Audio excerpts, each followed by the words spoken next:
Mr. Speaker, first a very quick question. Who has more power, Joe Biden or George Santos? Well, right now I think it is the president, Joe Biden, unfortunately. I get it. My guys, who I stayed in touch with, many of them just dear friends. They're like, hey, dude, there's no way you would have gotten away with that. I go, I know. Luckily, I don't snort cocaine. Like, it's not my thing. But when So at Turning Point, we have an expression called big government sucks.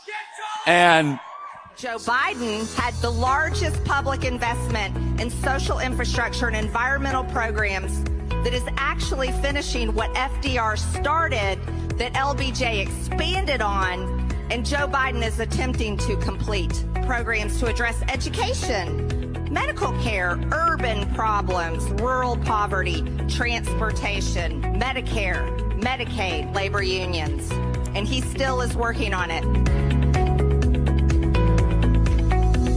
I want to talk about how Fox News is firing on all cylinders today. Things must be really going poorly for Donald Trump, because today, everybody was on message. Pretty much a canary in a coal mine. But then at this point, Donald Trump is basically waist deep in dead canaries. Biden is back from his NATO summit, and his trip was filled with some bizarre interactions with the press. How bizarre Biden is. You never know what he's going to say. He might say something crazy. When you get to Trump and his conspiracy theories, he does it in a really clever way. Trump never says that he believes these conspiracy theories that he touts. He simply passed them on, and it's his way of jamming them up. It's his way of teasing them. It's his way of getting these conspiracy theories out there. So Trump is just throwing gasoline on a fire here, and he's having fun watching the flames. I think it's reaching the point where it's of Watergate size and scale, and a couple of other scandals that you and I have seen. It's a centipede, and the shoe continues to drop. But it's real, and people wear shoes. So the Trump administration is really more like a human centipede in terms of the amount of shit passing through it and how nauseating watching it really is. And this is their pathetic attempt to prove it. Let's see how it goes. How soon after the war would you like to join NATO? Down 20 minutes. Here we go. Thank you so much. All right, that's it. Thank you so much, you guys. That's it. My God, he made a joke about it happening immediately. Is it too much for y'all to handle so early in the morning? Operation Fishbowl. There never was a South Pole. We're surrounded by walls of ice, and we clearly live inside of a glass door. Magnificent. And putting aside the factual inaccuracies, slant rhymes, shoehorned lyrics, and the bad Adele or solid Bjork impression, my favourite part of that is the comment, holy crap, this is amazing, I'm going to share this around the world, which is quite simply perfect. Oh, wait, let's take a look at Zelensky again and see what he was doing while Biden was making that crazy, bizarre comment. Here we go. Thank you so much. All right, that's it. Thank you so much, you guys. That's it. Right. Oh, incidentally, you know how you can tell that it's going to be total fucking bullshit? Let's see.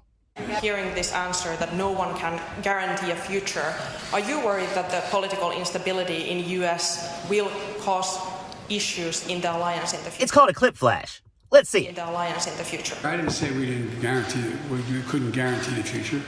You can't tell me whether you're going to be able to go home tonight, daughter of clip flash. We'll go home tonight, the daughter of Ireland. You can tell that's a Freudian slip. I'm thinking of home. The daughter of Iceland. Fox News contributor Joe Concha joins us now. Joe, your reaction to these latest quote-unquote displays from the President of the United States. You know, these displays. My God, what's he going to say next? He's talking to his viewers like a parent whose kids just walked in on them 69ing. This isn't what you think. We have Grandpa Simpson as our president at this point. And Abe Simpson, as you know, is retired on that particular program. This is the leader of the free world. That was very good. That was very good. Of Cola's daughter of Ireland. You can tell I'm thinking of home, of the daughter of Iceland.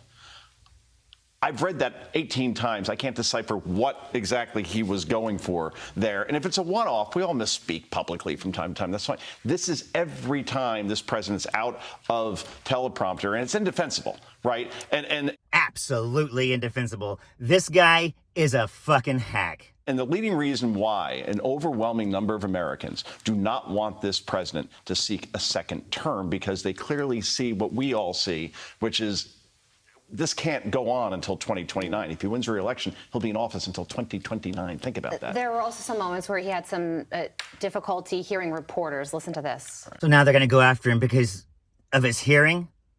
Dude, he's fucking old. What the fuck?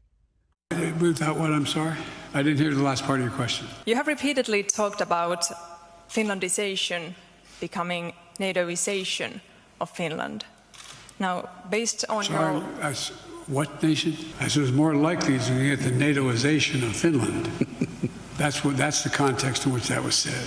We have to be about saving the kids and the next generation and the education system.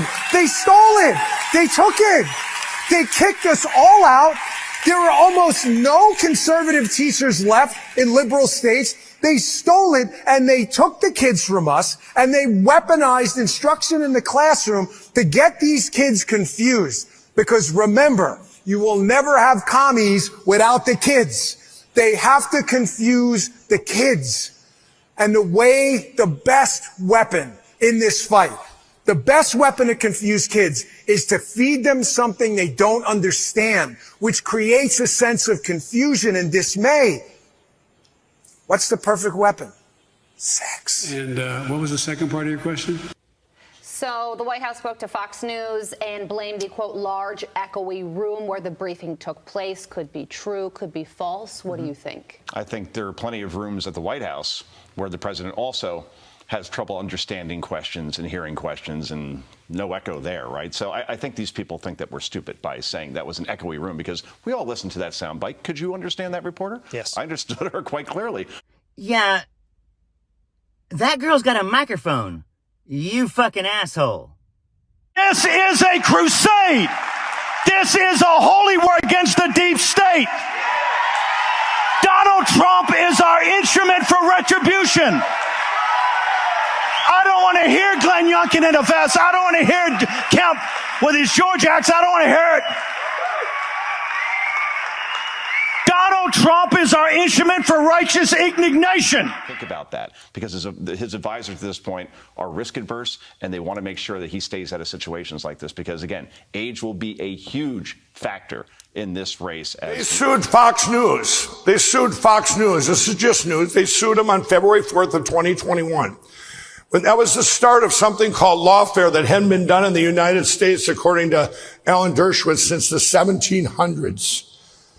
And that put fear into the rest of the people, and it also put fear into conservative media not to ever talk or let anybody on there to talk about our elections again. Okay, so we lost that voice. That'd be your Foxes of the world and your Newsmax. We lost their voice. They're afraid, getting sued. So now we had no voice, okay? No voice where sometimes not saying anything is worse than saying anything at all. I learned that the hard way. And blamed his staff for all of his gaffes by not handling him more, the most handled president in history. Yes. All of this leading to the following. It does appear Democrats are panicking over President Biden's re-election campaigns. Panicking? Do we look like we're panicking? Of course, they're not actually going to show any examples. They're going to say that it's happening and, this and that and they. We know it happened because we're telling you. If we're going to get jerked around and this inquiry doesn't take place, I want due process. I want this to play out in committees. That's how I wanted it from the beginning, but it wasn't happening. So I forced the vote on the House floor and was promised that this would actually take place. If it does not, I will once again call up articles of impeachment and force a straight up and down vote, yes or no, do we impeach Joe Biden? If Congress isn't going to actually do the work, we are still going to put on notice to the American people where I hope they're so. This guy's a traitor to the country. He's a scumbag. He's an evil person. Put a clean impeachment resolution and get everybody on record. We need impeachment proceedings by the 1st of January. Reporting, quote, the conversations keep happening. Quiet whispers on the sidelines of events, texts, emails, furtive phone calls as top Democrats and donors reach out to those seen as possible replacement presidential candidates. Get ready, they urge. Despite what he has said, despite the campaign that has been announced, President Joe Biden won't actually be running for re-election. No politician in history, and I say this with great surety, has been treated worse or more unfairly. Wait, no politician has been treated worse. Abraham Lincoln was shot by an actor. William McKinley was shot by an anarchist. JFK was, of course, murdered by Ted Cruz's father. Joe, Concha, the drip drip continues.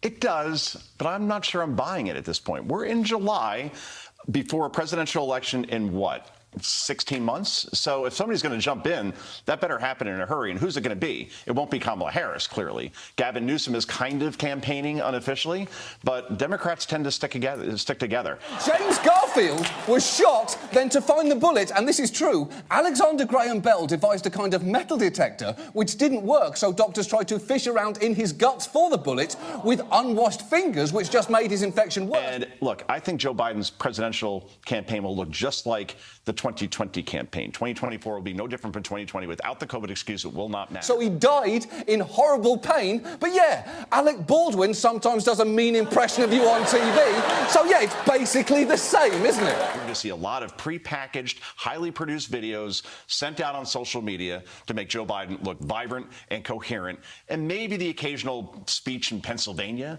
But overall, they're banking on the fact that Donald Trump is the nominee, and then we're talking about Donald Trump and not Donald Trump's policies, by the way, when it comes to economy or trade or border or education or foreign policy or education. He almost messed up there. The policies are great. They're going to be focusing on the court battles and banking on the fact that people will simply vote against Trump instead of for Joe Biden. Of course, what Fox News show would be incomplete without an absolute bimbo saying something stupid? Let's watch. Interesting that this article is coming out now because he's gotten hit with several negative articles over the past week. And this one says some frustrated next-generation Democratic operatives compare Biden to a house guest who overstays his welcome. This one says, I love it. Absolutely no example, just this one. So you know it must be true. Not something the White House is going to want to wake up to read this morning going into the weekend. Joe, got to leave it there. Thank you so much for joining us. Thank you. This is how Fox News do. Setting up their people for the day. It's going to be a bunch of bullshit, but that's what people who watch Fox like. A bunch of bullshit. That's why they vote for Donald Trump. And they will again. Joe Biden's going to get reelected. I'm Zachariah, Lone Star Liberal. Y'all take it easy. My question is for Mr. President Biden. The political volatility of U.S. remains a big worry for European partners. Meanwhile, back in Washington, a bipartisan group of senators has repeatedly failed to pass through Senate a bill that would prevent the U.S. presidents in the future from withdrawing from NATO without Senate's approval. What actions? Sorry, without what? I'm sorry? I didn't hear the last part of your question.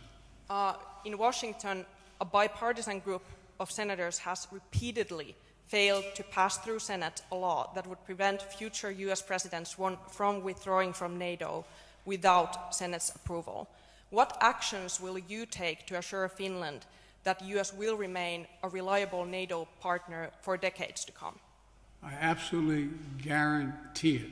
There is no question. There's overwhelming support from the American people. There's overwhelming support from the members of the Congress, both House and Senate, in both parties, notwithstanding the fact there's some extreme elements of one party. We will stand together. The American people known since the end of World War II and the formation of NATO that our security rests in the unanimity among European and transatlantic partner, us. And so this is, no one can guarantee the future, but this is the best bet anyone could make. And my second question on that note to Mr. President Niinistö, hearing this answer that no one can guarantee a future, are you worried that the political instability in the U.S. will cause issues in the alliance in the future? Let me be clear. I didn't say we couldn't guarantee the future. You can't tell me whether you're going to be able to go home tonight. No one can be sure what they're going to do. I'm saying, as sure as anything can possibly be said about American foreign policy, we will stay connected to NATO. Connected to NATO, beginning, middle, and end. We're a transatlantic partnership. That's what I've said.